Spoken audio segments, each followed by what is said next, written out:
మెదక్ జిల్లా నర్సాపూర్లో బీఆర్ఎస్ నాయకులు పెద్ద సంఖ్యలో ధర్నా కార్యక్రమం చేపట్టారు. నిన్న అసెంబ్లీ సమావేశంలో సీఎం రేవంత్ రెడ్డి మహిళలను కించపరిచే విధంగా మాట్లాడినందుకు నర్సాపూర్ మండల కేంద్రంలో బీఆర్ఎస్ నాయకులు కార్యకర్తలు ధర్నా నిర్వహించి రాస్తారోకో చేపట్టారు. ఈ సందర్భంగా బీఆర్ఎస్ నాయకులు మాట్లాడుతూ సీఎం రేవంత్ రెడ్డి మహిళలందరికీ క్షమాపణ తెలపాలని డిమాండ్ చేశారు. ఈ కార్యక్రమంలో మండల అధ్యక్షుడు పంబాల భిక్షపతి, నర్సాపూర్ మున్సిపల్ చైర్మన్ అశోక్ గౌడ్, కౌన్సిలర్లు, కార్యకర్తలు పెద్ద సంఖ్యలో పాల్గొన్నారు.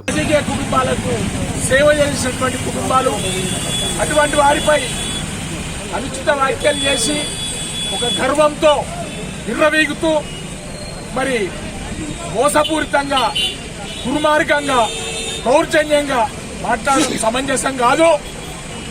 అతి త్వరలో పట్టే లోకల్ బాడీస్ లో కాంగ్రెస్ పార్టీకి కానీ ముఖ్యమంత్రికి కానీ గుణపాఠం ప్రజలు చెప్తారని చెప్పేసి ఈ సందర్భంగా నేను తెలియజేస్తా ఉన్నా.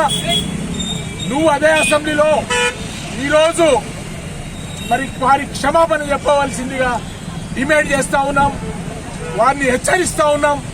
ఇక ముందు ఏ టీఆర్ఎస్ నాయకుని పైన కానీ, ఏ కార్యకర్త పైన కానీ దౌర్జన్యాలు కానీ, దుర్మార్గంగా మాట్లాడినా ఈ ప్రజలు కానీ, తెలంగాణ ప్రజలు కానీ, తెలంగాణ సమాజం కానీ, తెలంగాణ పార్టీకి సంబంధించినటువంటి బీఆర్ఎస్ పార్టీకి సంబంధించినటువంటి నాయకులు ఊకోరని చెప్పేసి ఈ సందర్భంగా హెచ్చరిస్తా ఉన్నా.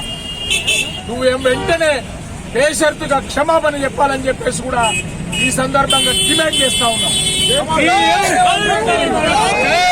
మరిన్ని అప్డేట్స్ కోసం మా ఛానల్ ని సబ్స్క్రైబ్ చేయండి.